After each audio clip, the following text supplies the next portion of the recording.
The universe is full of breathtaking sights, glimpsed through powerful telescopes. But will we ever travel to these places of wonder and see them with our own eyes?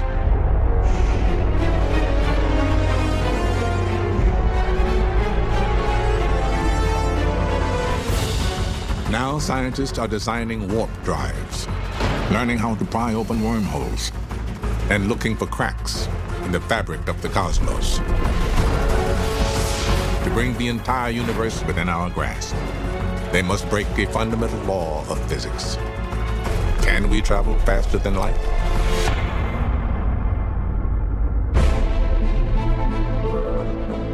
Space, time, life itself. The secrets of the cosmos lie through the wormhole.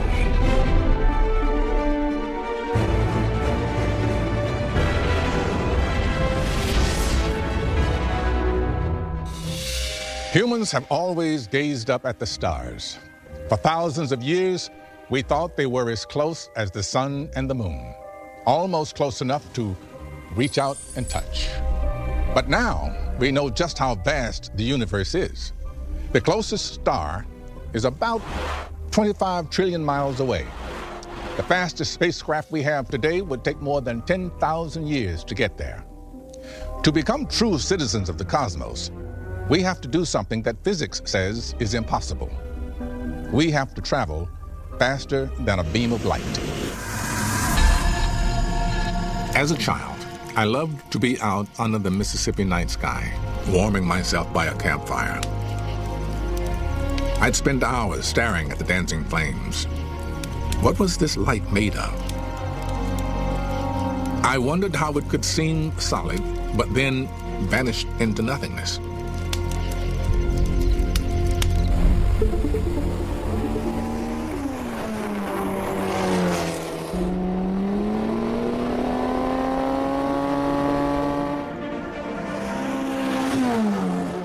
Sean Carroll is a theoretical physicist from the California Institute of Technology.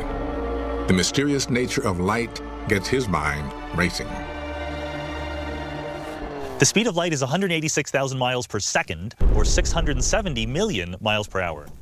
Nothing goes faster than the speed of light. It really is the maximum speed limit for everything in the universe. Light travels 1,000,000 times faster than sound. It's fast enough to circle the Earth 7 times in just 1 second. But the mystery of light goes much deeper than its breathtaking speed. The way it moves is different from everything else in the universe. We're going to pretend for the moment that I am not a respectable citizen. I'm going to do a little bit of littering. We're going to add the velocity of my car, which is 30 miles an hour.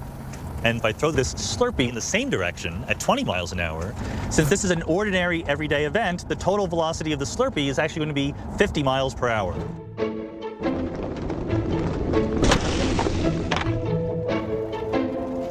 If I'm going backwards at 30 miles an hour and I throw the Slurpee forward at 20, someone on the road will see the Slurpee move backwards at 10 miles an hour. The speed of Sean's car changes the velocity of his beverage. But light doesn't abide by the same laws that govern cold drinks. When I push a beam of light out of the car, the total velocity is always the speed of light. Light would be seen to be moving at the same speed no matter what my car was doing. You don't add the speed of light to the speed of the car. The speed of light is always the speed of light.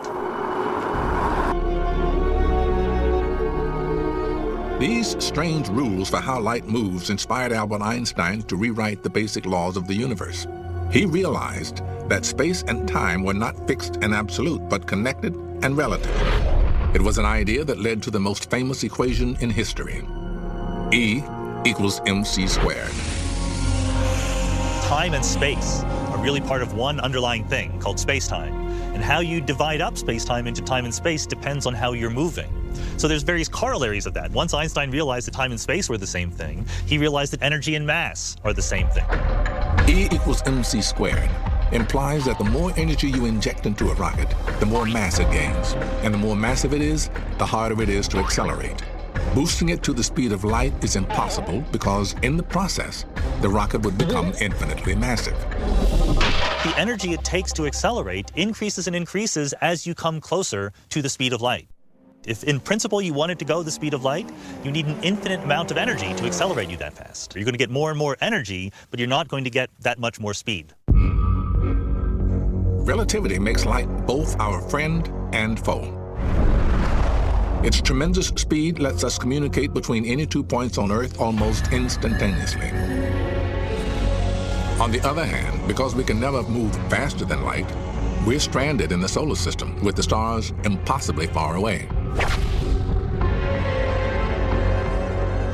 This man believes he can help us escape our cosmic prison. He thinks he's found a way to bend Einstein's rules and allow us to reach the stars. Miguel Alcubierre, a physicist in Mexico City, has invented the warp drive. The warp drive is a way to get from one place to another that's very different from the way we normally do it. So normally we just move through space, like we walk or we fly or whatever. But in the warp drive, the idea is to use space, let space do the motion. Miguel's idea stems from another aspect of Einstein's theory of relativity, that the shape of space can be distorted by mass or energy. So the basic idea is you expand space behind you. This actually makes you move further away from those objects behind you, and you contract space in front of you, getting closer to the objects in front of you, but you don't move at all. Assume that this is a spaceship. So normally you would have to fly through space like that, and you cannot do this faster than the speed of light. But instead of that, let us contract space here and expand it here, like this. So you see, now the spaceship is getting closer to this side and further away from that side, but it's actually not moving at all with respect to the objects around it. The beauty of Miguel's idea is that the spaceship actually stands still inside the bubble of space-time. Since it's not moving, it doesn't gain any mass. You can actually go at any speed because there's no limit in the laws of physics that tells you how fast you can warp space, how fast you can expand or contract space. You can do it at any speed you want. Miguel's warp drive is an ingenious way around Einstein's cosmic speed limit. But it's still theoretical and lacks one crucial ingredient, an exotic substance called negative energy, something that many scientists aren't even sure exists. But one man does believe in negative energy. He even claims he's created it in his lab. The warp drive. It sounds like science fiction, but the idea of surfing across the universe in a warping bubble of space would make perfect sense to Einstein. There is one snag. A warp drive can only function with a mysterious power source, negative energy. And today, most scientists believe negative energy is just an unproven theoretical concept. But Steve Lamoureux, an atomic physicist at Yale University, has made it his mission to track down this exotic form of energy. And he believes the answer is all around us, in the fabric of space itself. We normally think of the vacuum of space as being completely empty, but in fact, there's energy density in empty space, and we call that the zero-point energy of space. The theory of quantum mechanics predicts that empty space is actually constantly shimmering with microscopic pulses of energy as particles pop in and out of existence. To make negative energy, you have to find a way to suppress this constant chatter. Steve realized the way to do this was to change the shape of space. There's a nice analogy. If you have two ships on a rough ocean, one ship will tend to reflect waves from it, the other one does the same thing. So the wave density between the two ships is a little bit less compared to one by itself, which is surrounded by a rough sea. So you put two ships on a rough sea, they'll be mutually attracted and they'll come together. Steve reasoned that if he created a narrow enough region of empty space like the area between the two ships, then some of the shimmering zero-point energy would not fit inside it. The energy of empty space outside the narrow region would be stronger and force it to shrink. That force would be the signature of negative energy. And Steve set out to create it in his lab. It was an idea that would consume him for more than a decade. We call the experiment the Time Machine. Actually, the Time Machine 2, this is the second version of the experiment. We call it that because I invested 15 years of my life in this measurement. That was a lot of time. So it's a time-wasting machine, more accurately defined. Inside this vacuum chamber are two small metal plates, sitting less than the width of a human hair apart from one another. To get them that close and not touch, the metal has to be perfectly flat, down almost to the atomic level. The 0-point fluctuations of free space won't fit between those plates as well. So when you bring these two plates together, there are fewer fluctuations between the plates than there are outside the plates. The force builds up, and it actually gets stronger and stronger as the plates get closer together. And that force we refer to as arising from negative energy. The 0-point energy fluctuations outside the plates are stronger than those between. So pressure from the outside pushes them together. Or think of it another way. The negative energy between the plates expands space around it. Steve's years of meticulous labor have made him the first person on Earth to have measured a force produced by negative energy. But the amount he's detected is minuscule. The force is equal to the weight of a red blood cell in the Earth's gravitational field. So it's tiny. But if you add up thousands of these plates like we have in our experiment, you can actually achieve a palpable and useful force. Steve's discovery may only be a baby step towards a warp drive, but he's confirmed that Miguel Alcubierre's warp drive theory does not violate the laws of physics.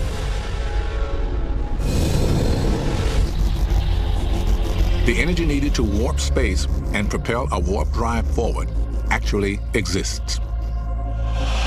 But he's also opened the door to something else, the wormhole, a rip in the fabric of space itself.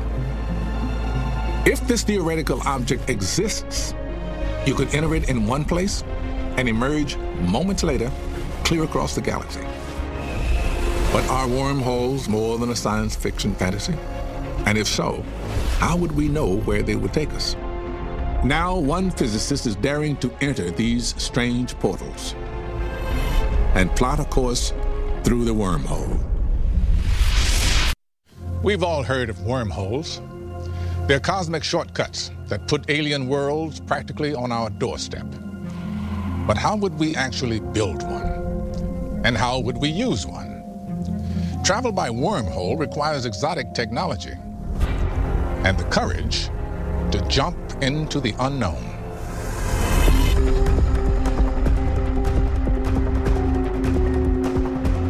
Our planet is riddled with passageways. We regularly travel through strong, stable tunnels cut through massive mountains. Well, here we're entering a nice, solid tunnel. It's made of, looks like concrete and reinforced steel, very solid. A reliable means of transportation. I drive my car in, I'm gonna come out, I know what's happening at all times. Physicist Stephen Shu is fascinated by the concepts of stability and instability, be they in the stock market, So, in real estate values, long. or in space-time wormholes. One of the fundamental properties that we look at in physics when we look at a particular system is whether that system is stable or unstable. An example would be a pen, which is balanced like this. It might be okay when it's exactly balanced, but even a slight bump will send it into a drastically different state. We decided to look at whether one could build a wormhole that had nice properties, such as its behavior is predictable and it's stable. Those are two criteria you'd like to have for a real wormhole. The rules of building wormholes start with Einstein's theory of relativity, which tells you how to bend and shape space as if it were a flexible sheet. Imagine this sheet of paper, and imagine that you're an ant living on this sheet of paper. If you want to travel from this point to this point, you might have to walk all the way from here to here. But if the paper were curved, the long way around would involve walking all the way around the paper like this. But you could imagine that there would be a little tube connecting this point directly to this point, and the ant could just slip through. Wormholes in science fiction have gaping entrances that a starship can dive into. But those two-dimensional renderings gloss over the true architecture of wormholes. In this two-dimensional analogy, the opening of the straw is just a circle. But because we live in 3 dimensions, the opening of the wormhole would actually be like the interior of a bubble. This is what the mouth of a real wormhole might look like, if they're lurking somewhere out there in space. But Stephen wondered if we might be able to build our own from scratch. A cosmic engineer would first create two mouths and connect them. Then he would drag one of the mouths light years away. But the tunnel between the two mouths is not part of our space and could remain very short. It's a simple idea, but the vast amount of negative energy needed to keep the wormhole's mouth and tunnel from collapsing is tricky stuff to control. It's very challenging to stabilize a wormhole. All wormholes, as far as we know from general relativity, require this kind of special negative energy exotic matter. The question is whether that matter itself can be stable. Stephen crunched the numbers on how negative energy would react with normal matter on the fringes of the wormhole to discover whether they could coexist in a stable way. And we've proven mathematically they're unstable. That would be a very dangerous device to use, because once you bump it a little bit, the entire device could just fall apart. If I try to get into an unstable wormhole, it's like trying to put my finger into this bubble. It'll just pop. The negative energy needed to keep a wormhole open is inherently too unstable. A man-made wormhole would collapse the instant someone tries to step inside. But there might be another way. Not by using cosmic shortcuts that we have built ourselves, but by searching for microscopic ones that could be hiding all around us. Just as empty space is fizzing with microscopic pulses of energy, some theorists believe it could also be riddled with microscopic holes. There could be quantum wormholes that are just left over from the Big Bang, or at very, very short distances, you could have little fluctuations where space-time just connects to itself in a funny way, and that would be a quantum wormhole. If they just happened as a little fluctuation, they would be incredibly tiny, like 10 to the minus 35 meters.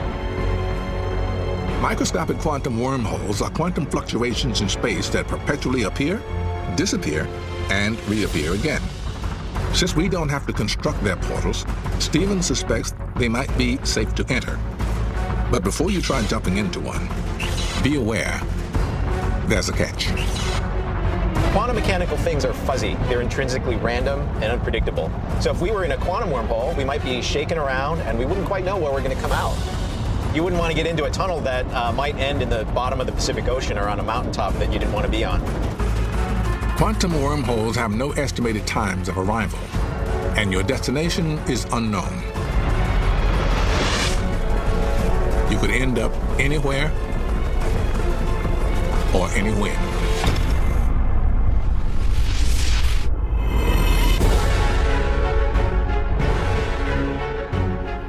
Traveling faster than light through a wormhole would be a risky ride.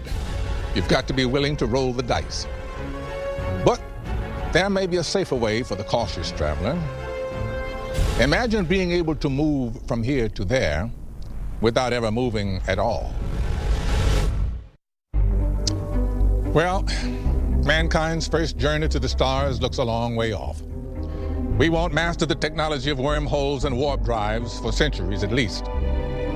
But there's another way to zip around the cosmos. We could turn our bodies into information and send that information from place to place at the speed of light. Chris Monroe and Steve Olmshenk are quantum physicists at the University of Maryland. They are pioneers of teleportation. Their work is all about making connections between events taking place in two separate locations, events which normally have no connection whatsoever. We're going to demonstrate a simple experiment using standard coins just to show the randomness of the individual coins and the randomness between the two coins. All right, flip. Heads. Tails. Tails. Tails. So as you can see, with two regular coins, we get completely random results between each other. If Chris and Steve could make the two coins always land the same way, then they would have succeeded in teleporting the information on the coin, heads or tails, from one place to the other. And they had an idea of just how to do this. They would use quantum entanglement, a strange effect that can create a link between microscopic objects. When a bomb explodes and two pieces of shrapnel come flying out, each one moves independently and is unaffected by the other. Now imagine a bomb in a subatomic world. Two particles of shrapnel fly out, but this time, quantum entanglement means the way one moves is entirely dependent on the other. If one piece is spinning clockwise, you can deduce that the other piece is moving counterclockwise. If Steve and Chris's coins are entangled, whenever Steve tosses heads, Chris will toss tails. If Steve tosses tails, Chris will toss heads. Tails. Heads. So even though the coin flip on one side is completely random, there are correlations between the two coins. And this is the defining feature of entanglements.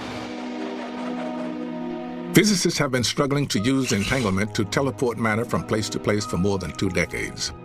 Steve and Chris are the first to succeed. They begin with 2 atoms of an element called ytterbium. The experiment is we start with 2 trapped atoms. They're across the table from each other. These atoms are sort of levitated with fields, like a levitated train. They're in a vacuum chamber, so nothing touches them. They're almost complete. They're as close as you can get to perfect isolation. Steve and Chris write quantum information called qubits into the first atom using microwave radiation. The qubits become the atom's heads or tails. Then we excite both atoms with this fast pulse of light. And if we do it right, we can make sure that the photon is then entangled with the internal state of the atom. The photons become the messengers, carrying the atom's information across the lab. Chris and Steve aim the photon from each atom at the same target. When they meet, they become entangled, which in turn entangles the 2 atoms they came from. They've been nowhere near each other, they've never seen each other, but now these 2 atoms, which are across the table from each other, are now entangled. And they somehow share the information that we first wrote into the first atom. That's called quantum teleportation because the information, in a sense, never really made the trip. There was never really any physical interaction. It's all because of this magic of entanglement that allows us to do that. And I think Einstein had the best words to describe it. He called entanglement spooky action at a distance. Steve and Chris have successfully transferred the information from one atom to the other. In other words, they teleported the atom. It's the first time anyone has ever beamed matter across space at the speed of light. And they're already working on more ambitious teleportation experiments. Well, the good news is this idea works with matter more complex than a single atom, say a few hundred atoms. A few hundred atoms would be progress. But the real question is whether we will ever be able to teleport the state of all the 7,000 trillion atoms in an entire person from one place to another. To turn a pile of organic matter into a copy of you or me. It's a tall order. Well, we have a cherry pie, and the pie is in a particular state. All the atoms, mostly carbon and organic molecules, make up this pie. But they're obviously in a state that we all recognize as a cherry pie. Looks pretty good. In order for Chris to teleport the atoms inside the cherry pie, he needs to gather information about every single one of them, which gets a little messy.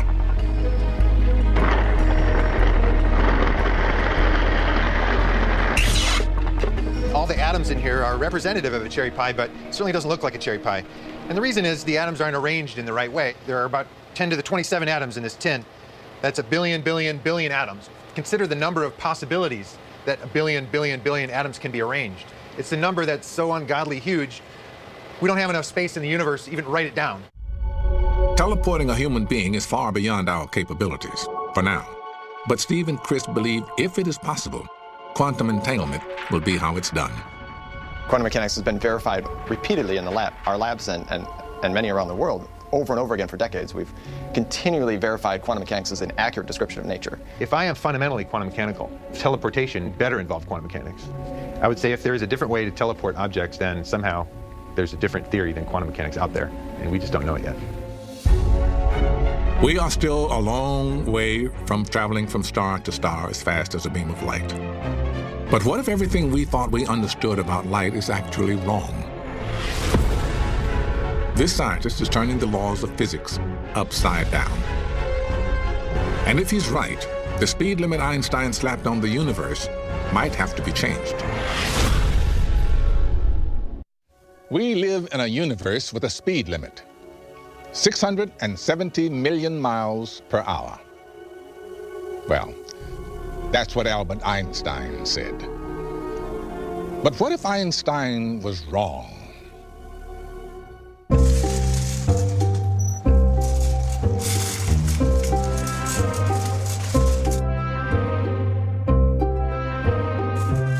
John Webb has big plans. He wants to rewrite the laws of the universe. And it all begins with barcodes. Right, so we're in the supermarket and buying a few things. This lettuce, for example, we know what it is, has a lot of information on the lettuce, tells us on the packet, we can see what it is, but encoded in this pattern here and picked up by the laser that's going to scan it is a set of information. And when the cashier scans it, the laser beam will look at the white gaps between the black lines and we get the price. So there's a lot of information stored in the barcode. John is an astrophysicist at the University of New South Wales. The barcodes he studies are not on packages of lettuce, but on light coming from distant galaxies. If you split the light coming from these galaxies into a rainbow, you'll discover that certain colors are missing. Those dark bands, called spectral lines, are caused by chemical elements in clouds of interstellar gas absorbing certain frequencies of starlight. You can learn a great deal from spectral lines. From their positions, you can identify elements that have particular frequencies. So you can see whether things like hydrogen or helium or other elements are present. But John realized his starlight barcodes could tell him about something much more important than what stars were made of. It could give him a glimpse into one of the most fundamental constants of the universe, the strength of the electromagnetic force. In physics, every force has a particle that carries it. The electromagnetic force is carried by light, or photons.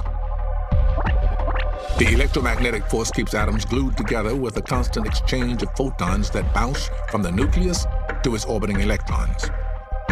When light passes through atoms of interstellar gas, it can interfere with this exchange of photons and knock an electron out of its orbit.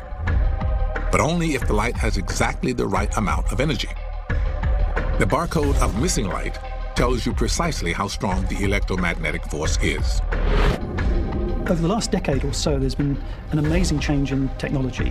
One can now measure the things in distant astronomical objects more precisely than ever been measured on Earth. That provides a very strong motivation for studying the early universe, because we can measure what the conditions were like, we can measure what physics was like, whether the laws of physics there in very remote regions of the universe are the same as they are on Earth. That's pretty amazing. So John began searching the heavens for glowing clouds of gas, billions of light years away. He used the Keck telescope in Hawaii to look at the northern sky, and the very large telescope in Chile, which looks out on the southern sky. And when he looked at his barcode, he discovered something totally unexpected. This is what a cloud of gas would look like if we were looking at it in the laboratory on Earth. When we look in the southern hemisphere, something slightly different. This line has moved towards the red end of the spectrum, and another line here has moved towards the blue end of the spectrum. So there's a change in the relative spacing of the spectral lines. It looks slightly different in the southern hemisphere. If you now go to the northern hemisphere, the exact opposite direction on the sky, this line has now shifted, instead of to the right, to the left. And this line has shifted to the right instead of to the left. So the patterns now look different. It's a little bit as if you're in a supermarket drunk looking at the barcode and the pattern has changed. These shifting barcodes can only be caused by one thing, something that seems impossible, a change in one of the fundamental laws of physics. When we first saw the results, it was hard to accept that they were correct. What we found is, when you look in one direction on the sky, the strength of the electromagnetic force appears to decrease with increasing distance from us. And when you look in exactly the opposite direction on the sky, the converse is true. The strength of electromagnetism seems to increase as you move to greater distance. Electromagnetism is the force that is transmitted by light. So if the strength of electromagnetism is not constant, it means that the properties of light itself are changing. If John Webb is right, he's overturned one of the basic laws of the universe.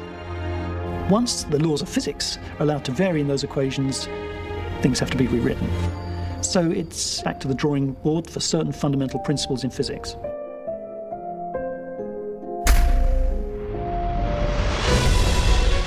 Could Einstein be wrong?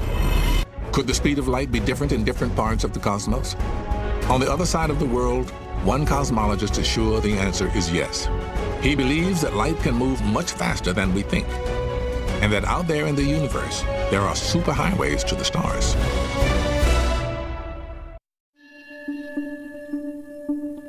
Back at the dawn of the space age, it was all about having the right stuff. The first people who journeyed to the stars will need it too. They will be venturing into the absolute unknown, and perhaps for the first time, traveling faster than light. Theoretical physicist João Magejo thinks there may be regions of outer space where faster-than-light travel is possible. He developed this radical theory because without it, he couldn't explain the way the universe looks. When we look out into the universe, everything looks the same in every direction.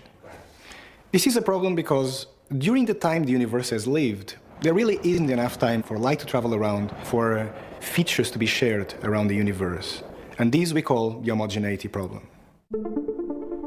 The homogeneity problem, the fact that all galaxies and all matter are evenly spread around the universe, no matter where we look, is one of the biggest puzzles in cosmology. The problem is, scientists don't think there has been enough time since the Big Bang for matter to spread out so evenly.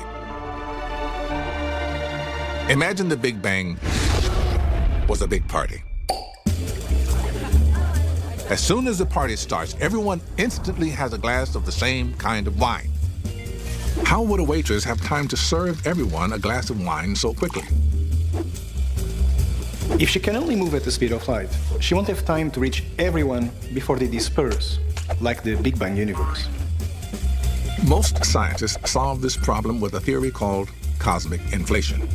The idea is that the room stayed small for longer at the beginning of time, giving the waitress enough time to serve everyone. Then a mysterious magnifying force inflates the room very rapidly. Everyone gets a drink, and the waitress hardly breaks a sweat. Cosmic inflation says that the universe started as an unimaginably small pinpoint concentrating all the energy of the universe. And that in the first trillions of a second, the universe doubled in size. The initial smoothness of that single point then spread to the vast distances we can see nowadays. But inflation is not proven. It's just a theory.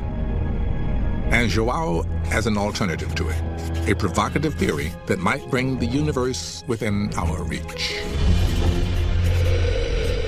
What if instead of changing the rate of expansion, we change the speed limit, the speed of light? That's what we call the varying speed of light theory. Under the varying speed of light theory, our waiters simply served everyone faster in the beginning of the universe, and then slow down to the current speed, leaving us latecomers wondering how she managed to serve such a large universe in such a short time. João's theory solves the homogeneity problem just as effectively as cosmic inflation. But it also thumbs its nose at Einstein's golden rule. This does not exactly contradict Einstein's principle that the speed of light is the speed limit. We're only saying that the speed limit changed throughout the life of the universe.